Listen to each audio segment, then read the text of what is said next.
Halo BPC Lovers, ketemu lagi dengan kita di sini yang akan hari ini tentunya konsultasi ya online membahas tentang Q&A seputar permasalahan kulit yang selama ini mungkin jadi problem banyak netizen sekalian ya dok ya. Nah hari ini saya sedang berada di WPC cabang Cibinong. Ya, di sebelah saya tentunya sudah ada Dr. Savitri.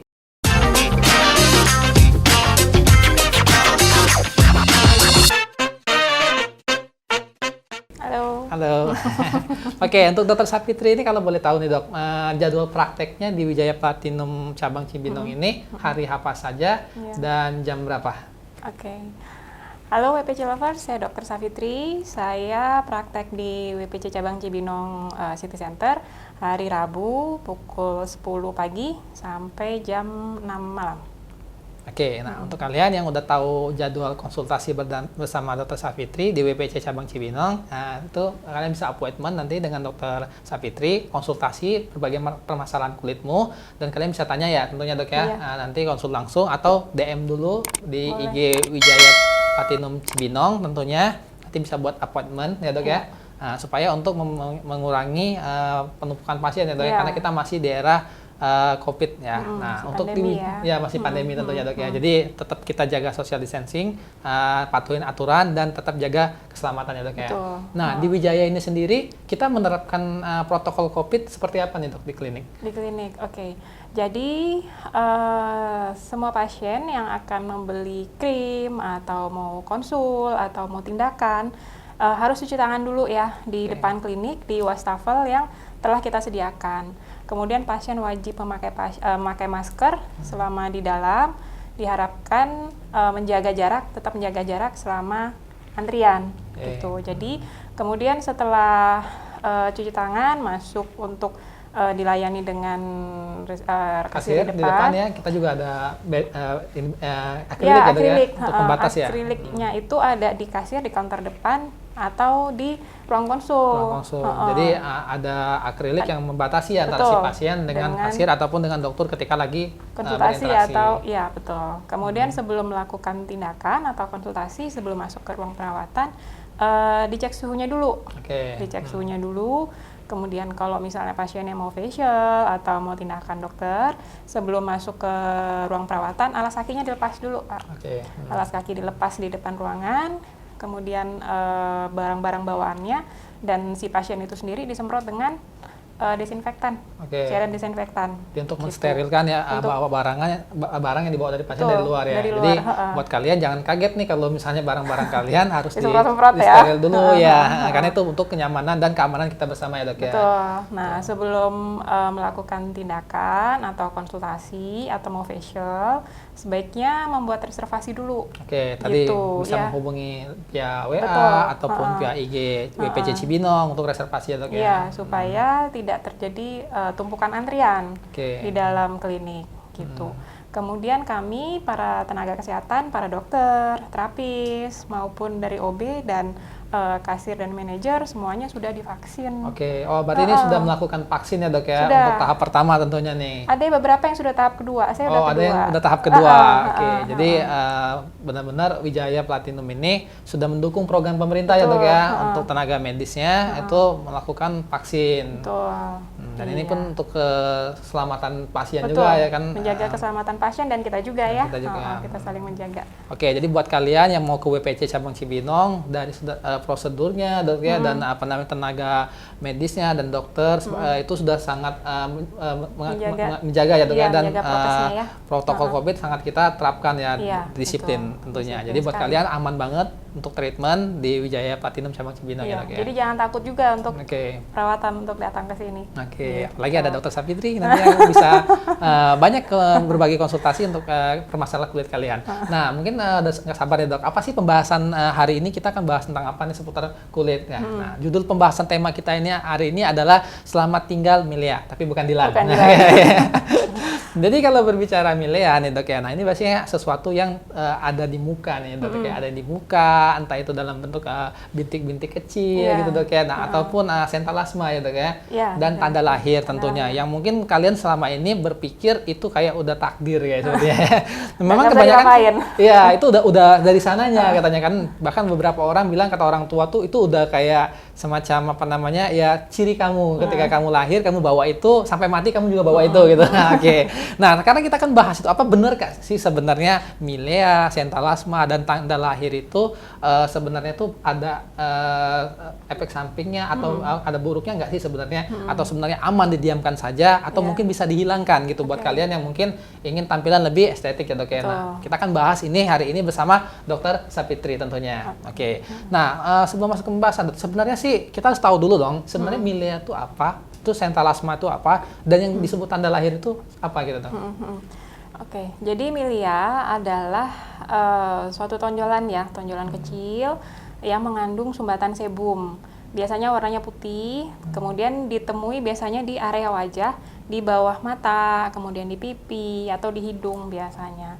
Gitu. Itu jadi kalau milea bukan tanda lahir ya. Oh, jadi milea itu bukan tanda lahir ya sebenarnya ya. Jadi bisa timbul karena suatu faktor ya Dok ya tentunya Dok ya. Bisa timbul pada semua usia, semua jenis kelamin, nggak ada batasannya gitu. Di bayi pun juga bisa ditemui si bayi milea juga ini. pernah bisa ditemui bisa, gitu. Bisa. Biasanya kalau milea pada bayi itu karena faktor hormonal si ibu pada waktu proses kehamilan yang sebelumnya yang kemarinnya gitu. Kemudian kalau pada pasien dewasa muda, si milea ini biasanya terjadi karena sering terpapar sinar matahari. Oh, ternyata paparan sinar matahari bisa menyebabkan milea juga ya Dok ya? Bisa terpapar sinar matahari dalam jangka waktu lama, tapi nggak terproteksi dengan sunscreen, pemakaian sunscreen yang tepat, gitu. Kemudian bisa juga karena proses pembersihan wajahnya nih yang nggak bersih. Ini yang cuci muka salah-salah nih, yang cuma nyiprat-nyiprat air doang, habis itu selesai gitu ya Dok ya. Habis keluar jalan-jalan full makeup cuma pakai sabun aja, kan kurang bersih ya, makeupnya kurang. Jadi masih banyak kotoran yang tertinggal ya Dok ya. Betul, gitu. Dan ini bisa menyebabkan milea juga. Itu tadi. Jadi kalau milea ini ternyata pembentukannya itu ada nggak tiba-tiba muncul ya Dok ya. Jadi memang ada prosesnya ya sampai terjadi milea ini tadi ya Dok ya. Salah satunya ternyata tidak bisa menjaga kesehatan kebersihan wajah, cara tidak menggunakan sunblock terkena sinar matahari dan tadi bisa juga faktor hormonal tadi ya. Si ibu yang berakibat pas bayi jadi timbul milea. Gitu. Oke, dari penjelasan Dr. Sapitri tadi, jadi WP Celopo sudah tahu kan tentunya yang apa sih yang disebut dengan namanya milea ya. Jadi kalau kalian punya benjolan-benjolan putih ya, yang kecil-kecil itu. Kecil-kecil di tengahnya ada putih kayak putih ada matanya putih. Ada gitu. matanya itu, nah itu berarti kalian udah punya problem milea tuh namanya tuh ya Dok ya. Nah, dari ciri-ciri yang dokter tadi sebutkan. Nah, jadi untuk kalian yang punya permasalahan seperti yang tadi Dr. Sapitri sudah jelaskan dan itu ternyata kamu baru tahu itu ternyata selama ini milea, bukan komedo ya Dok ya. Karena dia bintik-bintiknya benjolan yang putih yang kayak ada matanya ya Dok ya. Nah, itu kalian bisa konsultasikan nanti ke Dr. Sapitri tentunya di BPC Cabang Cibinong tuh gimana tuh cara mengatasinya nanti ya Dok ya. Nah, yang nanti akan kita bahas tuh bagaimana cara mengatasinya. Nah, bagaimana dengan sentalasma Dok? Sentalasma. Oke. Kalau sentalasma adalah suatu keadaan ya yang ditandai dengan adanya plak kekuningan, warnanya kuning. Umumnya dia lunak. Biasanya banyak ditemui di kelopak mata bagian atas. Di bagian kelopak mata ya Dok ya. Banyak ditemui juga pada penderita yang udah usia lanjut, udah 40 tahun ke atas. Berarti sentalasma ini lebih banyak menyerang usia-usia yang udah 40 tahun ke atas ya. Berarti masalah aging skin juga ya Dok ya termasuknya. Jadi dia sebenarnya adalah kolesterol. Dia erat hubungannya dengan kolesterol, kadar kolesterol yang tinggi. Jadi dia kolesterolnya tinggi, kemudian dia ada di lapisan kulit, di bawah lapisan kulit. Nah, emang bagian yang selalu kena sentalasma ini apakah condong di bagian paling banyak di jadi mata? di kelopak mata di bagian tengah situ biasanya gitu. Itu biasanya predileksi pada wanita biasanya 2 kali lebih banyak dibandingkan dengan pria. Berarti ya bersyukurlah ya untuk laki-laki. Karena kebanyakan tuh memang sih ketika ada selama ini orang berpikir tuh yang di atas kelopak mata itu awalnya kayak semacam tanda-tanda penuaan Dok ya, atau misalnya semacam gangguan kulit kan banyak orang berpikir ternyata itu bisa jadi sentalasma yang tadi dijelaskan oleh Dr. Sapitri ya. Nah, sentalasma ini sebenarnya berbahaya nggak sih Dok kalau misalnya didiamkan? Sentalasmanya sendiri nggak berbahaya ya, tapi dia itu karena erat kaitannya dengan kadar kolesterol yang tinggi, nah itu yang harus dicek sebenarnya. Jadi terapinya nanti salah satunya adalah dengan mengkonsumsi obat Tapi harus dengan konsultasi dokter terlebih dahulu, Oke. mengkonsumsi obat untuk menurunkan kadar kolesterol gitu. Jadi Mengganggu sebenarnya penampilan sebenarnya. Oh ya, mengganggu penampilan jelasnya ya tentunya ya.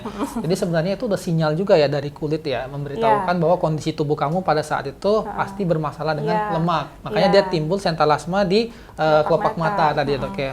Nah jadi buat kalian yang punya masalah sentalasma ini tenang kok, itu bisa dihilangin dan bukan permanen, jadi itu bisa diatasi tentunya dok ya dengan treatment yang tepat, asal kalian konsultasi dengan ahlinya ya dok ya. Jangan coba-coba menggunakan apa namanya produk-produk kadang kan dijual luar banyak banget ya dok ya. Entah itu bisa ngilangin milea katanya atau sentalasma. Nah, terus apa sih bedanya dok dengan tanda lahir dok? Tanda lahir. Kalau tanda lahir, kalau tadi milea itu kan tadi ya udah jelas ya. Jadi perlu proses. Biasanya kalau pada bayi nanti dia hilang sendiri. Kemudian kalau sentalasma kan timbulnya sudah 40 tahun ke atas biasanya. Kalau tanda lahir kan berarti dari sejak lahir sudah ada tanda. Biasanya warnanya agak kecoklatan, ada yang hitam. Itu kita bilangnya nevus otta. Apa sama dengan tompel nggak sih dok? Kalau istilahnya? Mungkin bahasa awamnya mungkin bisa ya. Sebutannya tompel ya, lebih diterima masyarakat lah bahasa itu. ada bentuk yang menonjol agak sedikit ini tapi dia hitam gitu. Iya, kalau tompel mungkin lebih ke yang menonjol ya. Kalau yang nevus otta dia lebih ke rata dengan permukaan kulit. Rata dengan permukaan kulit. Tapi itu tentunya lihat beda, pasti ada dengan tekstur kulit yang dengan pada yang sehat itu yang sehatnya beda sendiri. Oke. Nah, ini kalau untuk yang tanda lahir ini sendiri sih dok, kan biasanya kan memang kebanyakan orang kan kayak orang selalu bilang tanda lahir nih ya kan, dan memang udah ada dari bawaan, entah itu faktor genetika dan sebagainya. Ini tempatnya random ya dok ya? Biasanya di wajah sih ya, tapi bisa di tempat di bagian tubuh yang lain bisa, tapi rata-rata biasanya di wajah yang cukup mengganggu biasanya kan, yang menimbulkan keluhan. Tanda lahir ini. Nah, tadi kan kalian udah bisa bedakan ya segala permasalahan tentunya di wajah ya dok ya, dari apa namanya milea yang berbentuk apa namanya benjolan-benjolan putih ada matanya, terus sentalasma tadi yang seperti gumpalan lemak yang berada di kelopak mata, terus ada juga tanda lahir yang tekstur warnanya itu berbeda ya dok ya dengan warna yang kulit yang sehat. Nah, jadi kalian udah bisa bedakan nih termasuk ke kategori yang mana nih WPC lovers sekalian, apakah punya sentalasma di muka atau milea atau mungkin tentu sebenarnya tanda lahir. Nah, oke dok, berbicara tentang tadi yang dijelaskan pada pembahasan pada hari ini dok ya. Nah, kira-kira tuh dari semua tiga itu tadi tuh dok, ada yang bertanya nih dok ya. Kira-kira aman nggak sih penggunaan zat kimia? Nah, orang sering banget nih karena ini berhubungan dengan produk-produk yang dijual bebas di pasaran, yang katanya itu bisa ngilangin milea, terus termasuk sentalasma juga gitu. Nah, itu aman nggak tuh penggunaan zat kimia itu dok? Sebaiknya jangan ya. Oke, sebaiknya jangan coba-coba ya.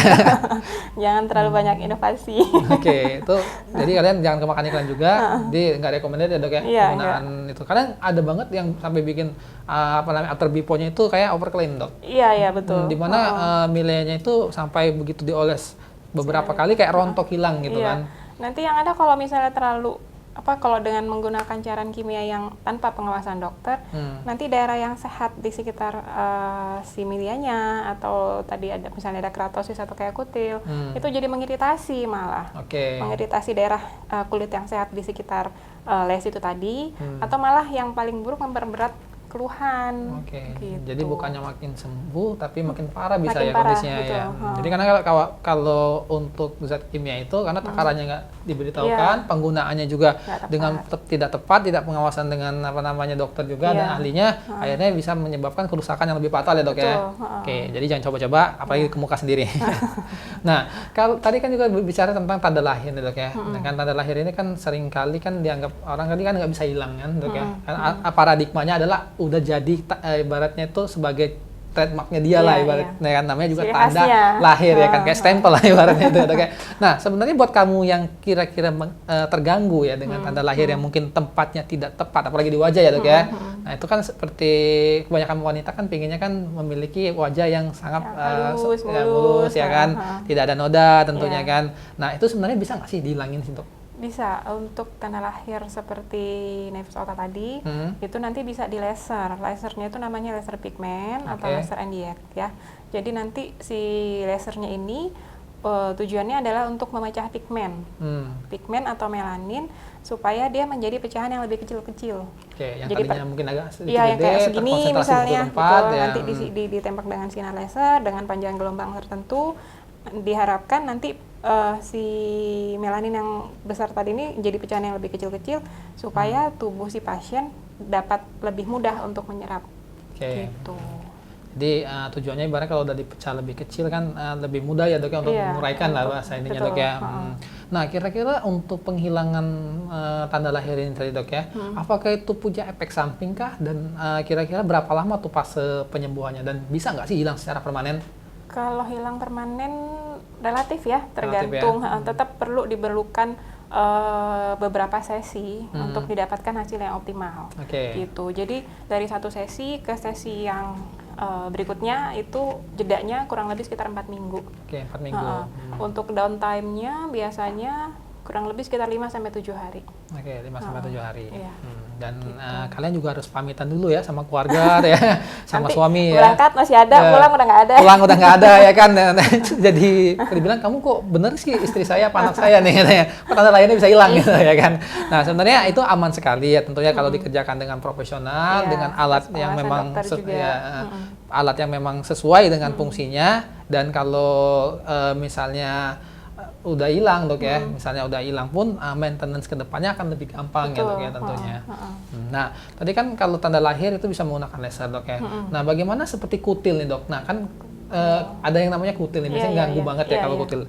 Kadang beberapa orang mencoba berbagai macam cara untuk menghilangkan kutil dan kadang timbul lagi ya dok ya. Nah sebenarnya kutil ini sendiri apa sih penyebabnya? Kayak daging lebih lah kalau kata istilahnya kan, daging lebih yang tidak diinginkan dan bentuknya tuh biasanya kecil-kecil nih, bulat tuh ya kan. Nah kutil ini sepertinya apa sih dok?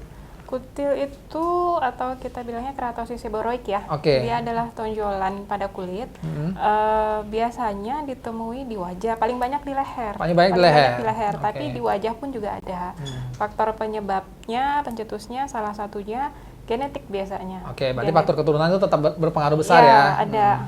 Jadi faktor genetik, kemudian sering terpapar sinar matahari. Lagi-lagi sinar matahari, jahat banget, nggak cuma bikin kulit gosong, cuma bisa nyebabin kutil juga. Jadi macam-macam ini. Jadi macam-macam ya tuh. Jadi kita tambah tahu nih ternyata sinar matahari itu nggak cuma nyebabin kulit sunburn, tapi bisa juga menyebabkan miliar tadi ya, sampai ke kutil-kutilnya loh.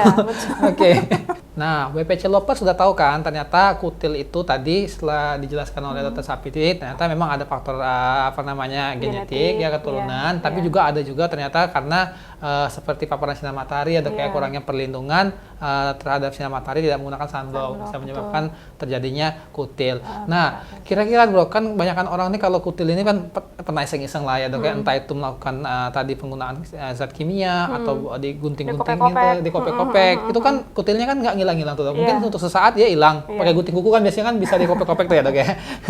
Ternyata tapi timbul lagi kan. Nah, kira-kira bisa nggak sih kutil ini dihilangkan secara permanen dok? Pertama-tama jangan ini ya, jangan dikopek-kopek, jangan digunting-gunting atau cari alternatif lain untuk ngilangin si keratosis itu sendiri. Mungkin gemes kali dok ya, karena dia karena kalau kena keringat dia gatel biasanya. Memang ada tanda-tandanya ya, bikin digaruk gitu ya. Jadi keganggu mungkin ya, apalagi di leher, kena keringat gatel, jadi dikopek-kopek, nanti malah berdarah gitu. Terapinya solusinya dengan kauter. Kauter. Nah, kauter ini sebenarnya treatment seperti apa sih dok? Dan bagaimana sih cara pengerjaannya untuk menghilangkan tadi salah satunya tadi ya? Kauter itu adalah suatu prosedur yang menggunakan arus listrik. Nanti ada penghantar yang ditempelkan ke badan si pasien ya. Jadi arus listrik tadi itu tujuannya untuk menghancurkan jaringan abnormal dari tonjolan kulit itu tadi gitu. Kemudian untuk prosedur kauter untuk menghilangkan keratosis, sebelum tindakan dilakukan, wajah si pasien akan dikasih ini dulu, dianestesi dulu. Diberikan anestesi topikal atau memang bila diperlukan diberikan anestesi suntik. Berarti tergantung besar kecilnya si kutil itu ya. Besar kecilnya si kutil yang mau di laser itu, yang mau di kauter itu tadi. Kemudian nanti setelah pengerjaan, biasanya kalau keratosis itu cukup satu sesi aja sih ya, dia akan hilang.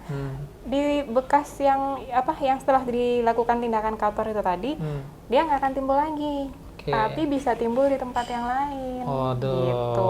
Jadi secara nggak langsung kutil yang tadi atau keratosis ya, dok ya, Keratosis nama ya, ilmiahnya keratosis gitu, boleh. itu bisa dihilangkan dengan treatment cutter Cutter, menggunakan laser ya, dan itu nggak meninggalkan bekas ya, dok ya, Nggak meninggalkan meninggalkan bekas dan bekas. hanya dikerjakan satu kali sesi udah hilang, Satu dok. sesi biasanya sudah hilang. Oke, satu kali sesi udah hilang dan nggak bertanggung jawab kalau seandainya timbul di tempat lain, berarti harus Iya. di-cotter lagi ya, dok ya. Di-cotter ulang. Karena tadi seperti kita ketahui, kutil ini ternyata bisa disebabkan oleh paparan sinar matahari. Betul. Nah, mungkin ini pengetahuan baru juga sih buat kita ya, bahwasanya harus tetap menjaga ya kondisi kulit harus wajah pakai sunscreen. ketika berada di bawah sinar matahari Iya, ya, dengan menggunakan sunscreen yang SPF-nya tentunya tepat ya, dok ya. Iya.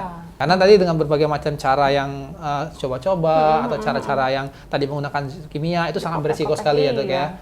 Jadi akan malah makin memperberat ininya keluhannya. Keluhannya. Iya. Jadi buat kalian yang punya keratosis atau disebut kutil tadi ya. Nah, jadi kalian bisa konsultasikan di WPC cabang Cibinong dengan Dr. Savitri. Iya. Boleh ditanya apakah ini termasuk kutil atau tadi termasuk milea atau termasuk sentalasma Iya. dan sebagainya macamnya, supaya kalian mendapatkan treatment yang tepat ya, dok ya, Betul. penanganannya. Jadi supaya wajahnya bersih. Iya. Bebas dengan gangguan-gangguan kutil, melasma dan lain-lain. Iya, Kalau di Dilan sih mileanya sayang dibuang.